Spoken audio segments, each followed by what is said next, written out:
Story: A Love Letter in the Wind. In a small coastal town, where the waves whispered secrets to the shore, lived Elena, a young woman who worked in her family's bookshop. She had a quiet soul, one that found comfort in the scent of old pages and the stories bound within them. One autumn afternoon, as she dusted the bookshelves, she noticed something unusual: a letter tucked between two books. The envelope was old, the ink slightly faded.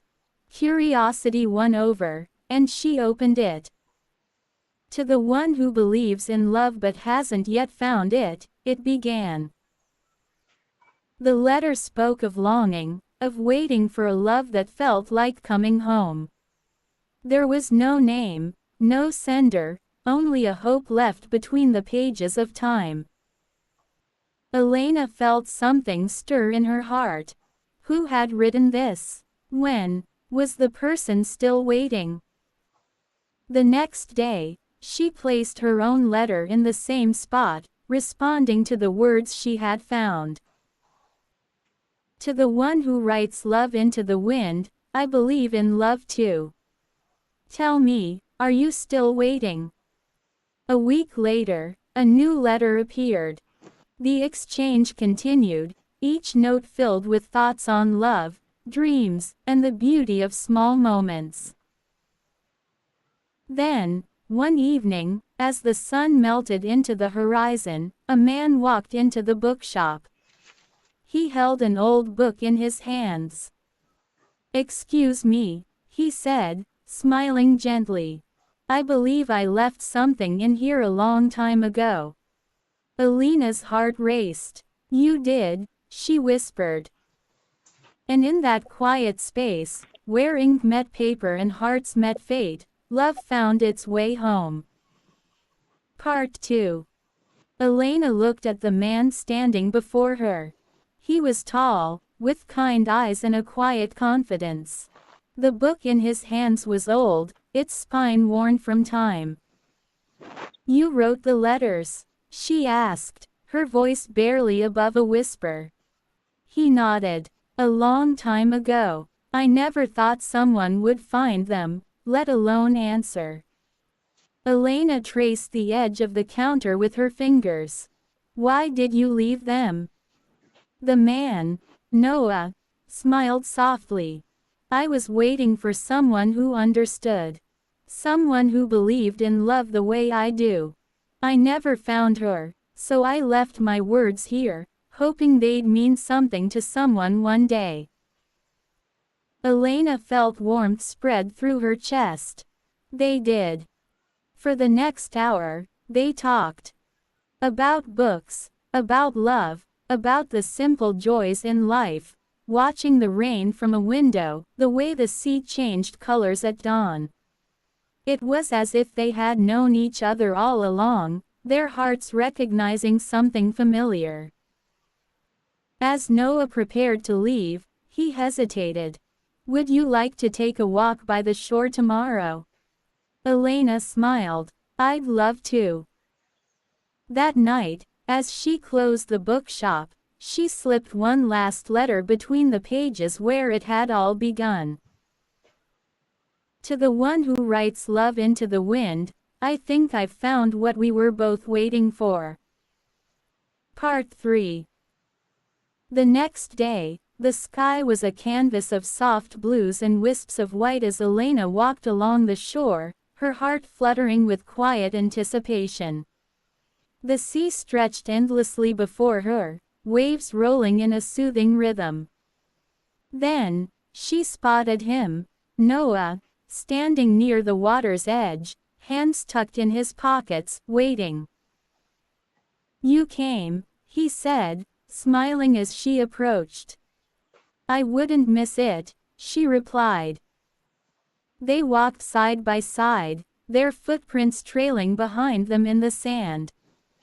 The conversation flowed as easily as the waves, weaving between memories, dreams, and unspoken hopes. "Do you ever wonder why some people cross paths?" Noah asked, pausing to pick up a smooth pebble. Elena nodded. I think some meetings are meant to happen, like pieces of a story falling into place. Noah turned the pebble in his hand. I wrote that letter when I felt lost. I thought love was something I'd never find.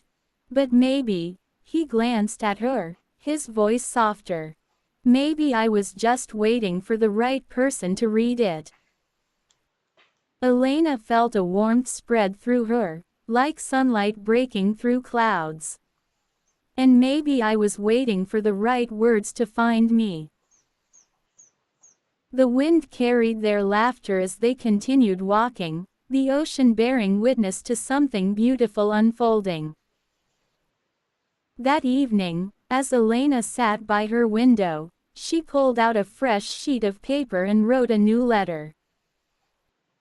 To the one who once wrote love into the wind, this time, let's write our story together. Part 4.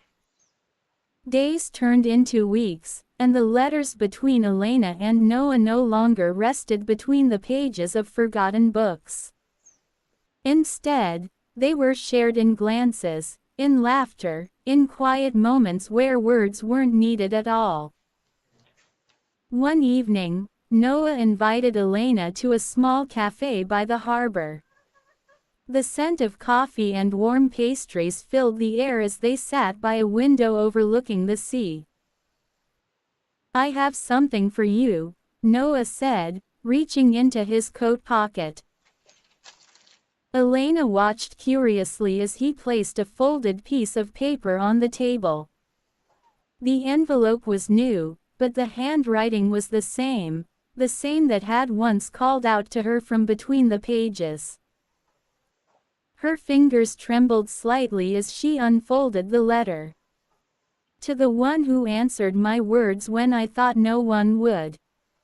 You found me, and in doing so, you showed me that love isn't just a dream. It's in the way you smile at old books, in the way you listen, in the way you see the world. I wrote my first letter to love, hoping it would one day find me. It did. It found me in you. Elena looked up, her heart full. Noah, she whispered, her voice thick with emotion. He reached for her hand. I don't need to write letters to the wind anymore. I want to write them with you, for the rest of our lives.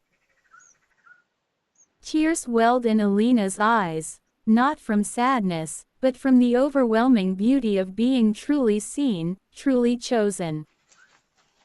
She squeezed his hand, her voice steady. Then let's write our story together.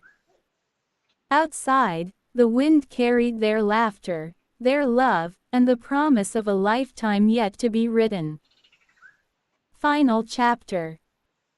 Winter arrived gently in the coastal town, wrapping the streets in a quiet hush. The bookshop, warm and inviting, was filled with the scent of cinnamon tea and old stories. Snowflakes drifted outside, but inside, Elena and Noah were safe in their own world. Tonight was special. Elena stood near the counter, adjusting a small display of books. Behind her, Noah stepped in, shaking the cold from his coat. In his hands, he carried a neatly wrapped package. She turned, smiling. You're late. Only because I was getting you something. He held out the package, his eyes twinkling. Elena took it, unwrapping it carefully. Inside was a leather-bound book with no title. She opened it, and gasped. The first page held a handwritten note. To the one who answered my words and became my greatest story, this book is ours. To fill with our letters, our moments, our love. A story without an ending. Elena ran her fingers over the blank pages, overwhelmed. Noah, this is. He took her hands in his. I started my first letter never knowing if someone would read it. Now, I know exactly who I'm writing to for the rest of my life. Elena blinked back tears. Then let's start now. She picked up a pen, turned to the first page, and wrote. Once upon a time, a love letter was carried by the wind. It found its way to the one who was always meant to read it, and together, they wrote their forever. Noah smiled as he leaned in, sealing their story with a kiss. Outside, the wind carried their love, not as a question, but as a promise. The end.